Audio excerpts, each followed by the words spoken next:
Hey guys, welcome back to my channel.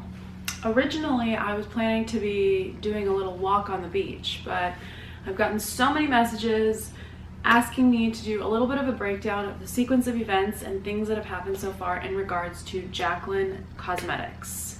So there's a lot of rumors, a lot of interesting things happening out there in the Twitter world, happening with media, and I just wanted to break it all down and give you my perspective because I, as a fan of Jaclyn's for years and years, feel like there's always two sides to every story. I've followed her for many years. It's been probably 5 or 6. So I recognize the fact that she's worked hard to get to where she is today, but I also recognize that somebody has to be held responsible for this scenario. So I'm just going to give you kind of a sequence of events in terms of what I found so we can make sure we have kind of everything in one video just for the people who have been asking me personally my thoughts. So right here I do have 5 of the Jaclyn Hill Cosmetics lipsticks. So the disclaimer here is that I purchased these on my own and the 6th one is yet to arrive. So anyway, I have 5 of the lipsticks. I still haven't gotten the 6th one. And the 5 that I have are Isla, Control Freak, That Girl, Perfectionist, and Sophia. Now, how all of this drama started, I'm going to put these down right here. How all of this drama started is there was a customer, loyal fan of Jaclyn's who basically tweeted a photo and said, "Hey Jaclyn Hill Cosmetics, I've only been using this lipstick for a couple days, but it's like lumpy and weird. This texture and consistency is kind of odd." In response to that tweet, Jaclyn went a little ballistic, and in my opinion, I would not respond to a customer, a fan, a follower in the way that she had. It was hostile, it was rude, and what I've gathered from her response is that she needs a PR team for herself. Her brand may have a PR team, but PR managers out there, go pitch that girl because she needs somebody to manage her mouth. Anyway, basically what happened is she responds a little bit hostile and says, "Well, you just posted a photo 2-3 days ago saying that you loved it and clearly it's been used."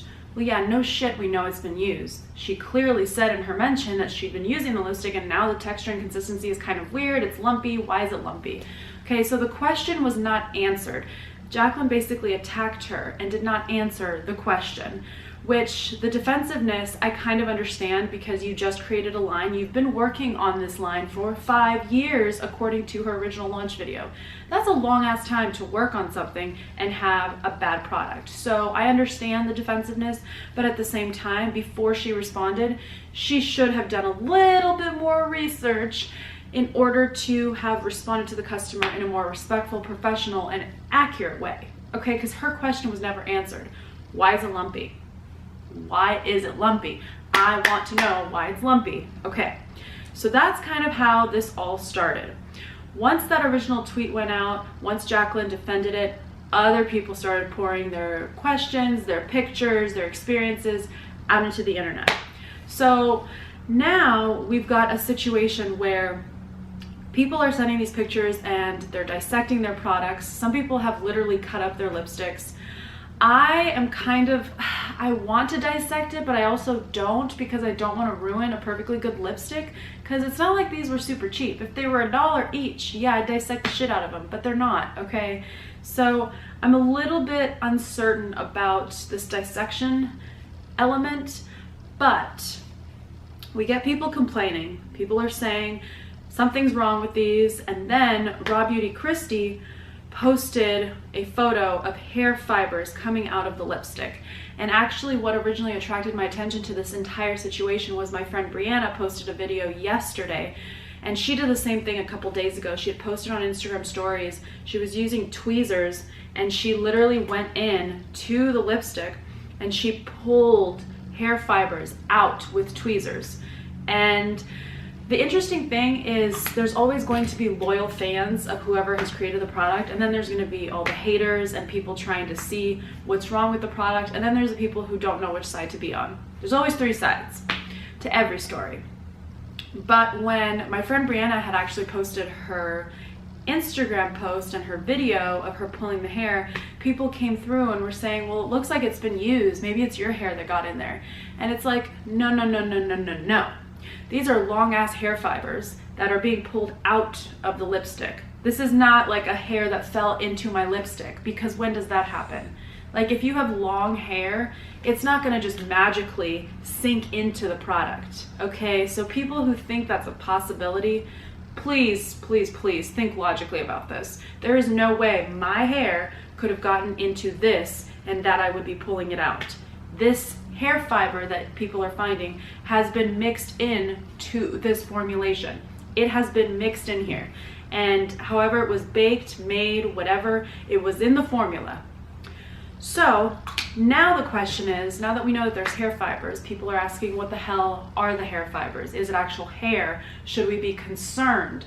Well, this is the next part of the story where Jaclyn responds and says that she's found out that there was some kind of hair fibers, and I should stop saying hair because it's not hair, according to her. I mean, I don't know, but there are some sort of fibers that came off the gloves that the lab was using. I don't know about you, sis, but fibers from gloves, you have to use latex gloves. What fiber is coming off a latex glove? Okay, so what she's trying to basically tell you is that people are using some kind of fuzzy gloves in a lab. That's not allowed. So here we come to this issue of she's telling us that these fibers fell off of gloves. And I'm thinking, if it's fibers from latex gloves, I'm really confused and also very concerned, because people wore these gloves and pieces of the gloves are falling into the product. Disgusting. But I think what she's trying to tell us is that there was some kind of fuzzy hairs on the gloves and they weren't using latex gloves, which is even more problematic, which means that the lab is not using gloves that it should be, because you're not supposed to have fuzzy gloves in that type of setting for that reason. So we've got an issue either way. If it's latex, disgusting. Why are latex pieces falling into the formulation and the product? And if it's fuzzy gloves of some other kind that are not latex gloves, that's just a sanitary issue and even worse. So two bad situations here if it's coming from the gloves. But we're basically being told the pieces of what the lab was wearing on their hands has now ended up into our product. How does that happen? You've been formulating this for 5 years. How does that happen? And this is where I give her the benefit of the doubt, because it's not like she could have sat in the lab and watched every single lipstick being made. That's not what she's there for. She's the creator of the brand. She's the face of the brand. She's not the behind the scenes person actually formulating this product. So somebody in the warehouse, in the lab, should have been watching this. There should have been someone making sure that that type of thing was not happening. If there were people wearing gloves that were not supposed to be wearing those gloves, someone should have handled that. If there were pieces of latex gloves coming out, someone should have handled it. So I don't really care what the situation is. This should not have happened. And this kind of goes back to, this isn't the first time there's been something wrong with a Jaclyn product. If you guys remember back into the Becca Cosmetics time period when the face palette had issues and one lab made one batch of the products and then another lab made the other, and one of them was better than the other and one just fell apart, was terrible, didn't have a lot of color payoff and pigmentation. So she basically took the entire face palette down with Becca Cosmetics, and then they never worked together again. I just don't understand what is going on with this lab situation. Why does she have so many issues with this lab? I mean, I know that it's hard when you put this type of work into somebody else's hands. I get it. You can't control all elements of anything. I can't control all elements of everything. I have to depend on other people, and sometimes it's easier to just get shit done yourself. But at the end of the day, when you're making a brand, you need to have other people involved, and somehow there needs to be quality control. There needs to be somebody, quality control supervisor, who's making sure that shit doesn't hit the fan. So I'm just confused about this entire situation. And it's just been like reading through all of this stuff, because the responses from Jaclyn so far has just been like, huh? What? And I think it's because she's responding when she doesn't even know what she's talking about before she gets the backstory from the lab and the people who made the product. So there we go. We've kind of talked about the glove situation. Still kind of confused. I have that like, huh? Like gif in my mind because I don't get it. I don't understand what gloves had to do with it. I think that's just a BS excuse before she actually got the real answer. And so now the next phase of this, the next answer here is that some of the formulation was baked not accurately. So some of it was too high, which is why some of it's lumpy and there's holes and weird things in it. And then some parts of it didn't cool properly. So she's basically saying that the process of making the lipstick was not done right, essentially. That's really what we're talking about here. Well, that's all fine and dandy. I get that. But they keep using kind of like a PR approach. So I know that the brand has some kind of PR, and saying that it's like less than 1% of people who got lipsticks. Well, how do you know that? I mean, there could have been more people who were affected by this, but if you know that percentage, now, why did you send those lipsticks out if that was an issue? Do you know what I mean? So like retroactively, if the lab knew that 1% of the lipsticks were being formulated in a not great way, the temperature was too high or too low, whatever it was, whatever that specific detail is, why on earth did they even send those lipsticks to people? That's problem number one. And I don't know if that's the lab not telling Jaclyn, or if she was just like, oh, just send out the lipsticks anyway, they won't be able to tell, there's gonna be so many good reviews. I don't know what that scenario is, but if they have a metric on how many of these lipsticks were affected, that tells you that they should have known not to send those lipsticks out. If it was not done the right way, do not send it to consumers, especially people who have been waiting 5 years for this. So that is very sketchy to me, okay? It's either the stat is BS and they don't actually have a stat and it could be 50% for all we know, or that stat is what they've found after the fact, but the lab then kept it a secret. I think the lab should have some kind of repercussion for this. So I'm really not sure, but that is really sketchy to me. Now, we've also had people, so that's kind of the sequence of events. Everything kind of starts escalating. She responds negatively to someone, people lose their minds and are like, you're being rude to a customer or someone who's followed you for years. All makes sense, right? And then now there's people sending all kinds of photos, and there's photos of actual, like a little bead that doesn't even look like it belongs in the formula. Like it's a different color and consistency falling out of the lipstick. What is the bead? And why is there a bead? And the photo really freaked me out because I haven't mentioned this yet, but I'm a total germaphobe. I don't even want to share drinks with like my family and friends because I'm kind of a germaphobe, okay? So seeing a bead and hair, all of this makes me want to throw up, okay? And seeing these lipsticks here, they smell like caramel and it's delicious smelling, but what is in here? That's really the question here. So we really haven't gotten a true response of what exactly has happened. I feel like they haven't really been answering the questions well publicly. I want a press release explaining what happened in this whole process. Why did the lab not tell you, if that is true, why did they sell those lipsticks and why did they send them to customers?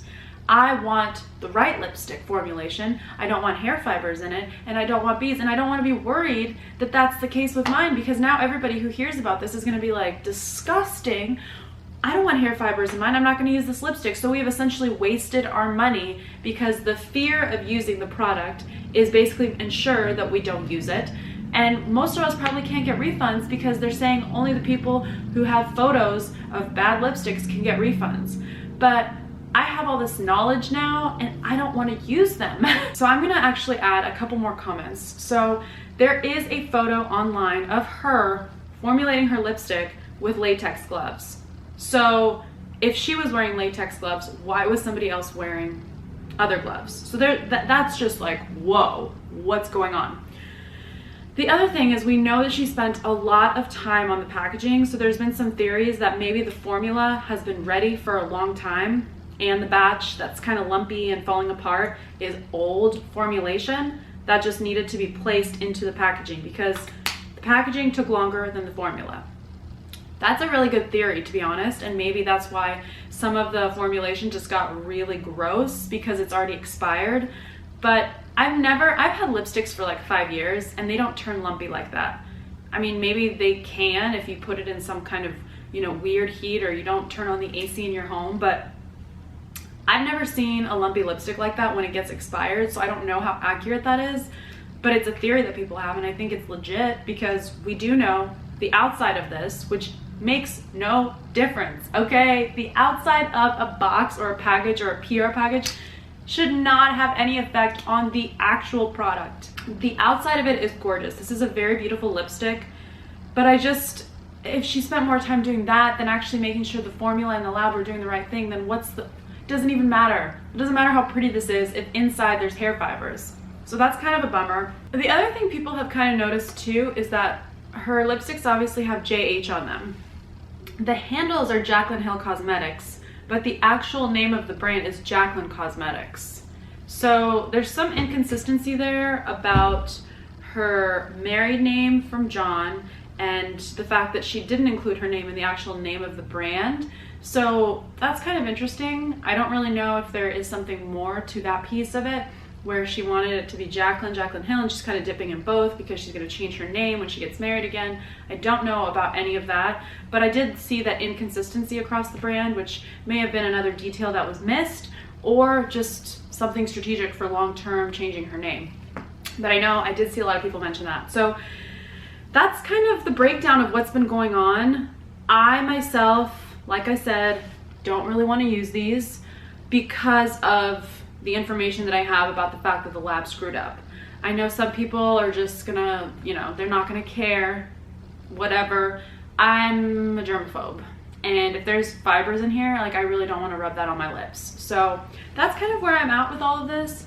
I am curious to kind of see what the response professionally is from her and her team, what happened with the lab, why did this happen, and give them a chance because mistakes are made all the time. The only difference is when you're an influencer and you've basically made yourself and you're self-made, you have to fight these types of things because things come from every direction and people always want to take you down. So I'm at the point where I want to hear what they have to say.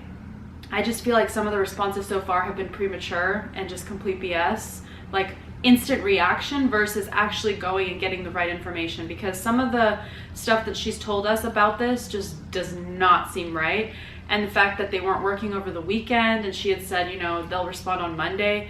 No, this is a crisis. We could have hair in our lipstick. You respond immediately. Your team works overtime. So lots of things on the business side where I feel like they really do need to be taking this seriously, and I know at this point they are, because this has been and become a bigger issue. More people are involved. There is more media on this now, so there will obviously be a response, and I am curious to give them a chance and see what happens. I just know seeing some of these photos, I just want to vomit and throw these and burn them, but I'm gonna keep the lipsticks and go from there.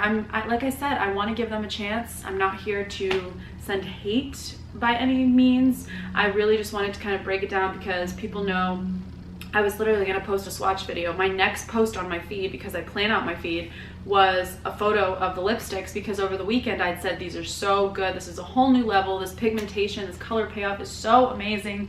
And this happens. There's always something. It's like the product can never be perfect. And it's so frustrating because she got the formulation there and I just loved how long lasting they were, but they still felt creamy and moisturizing. And then this happens. It's like, why can't we have a beauty product that is legitimately so freaking good with no issues? Like, why, But it's just the name of the game. It's like, you always have to watch out. It's like, where's the but in the situation? So anyway, I'm gonna stop rambling. I hope this was informative.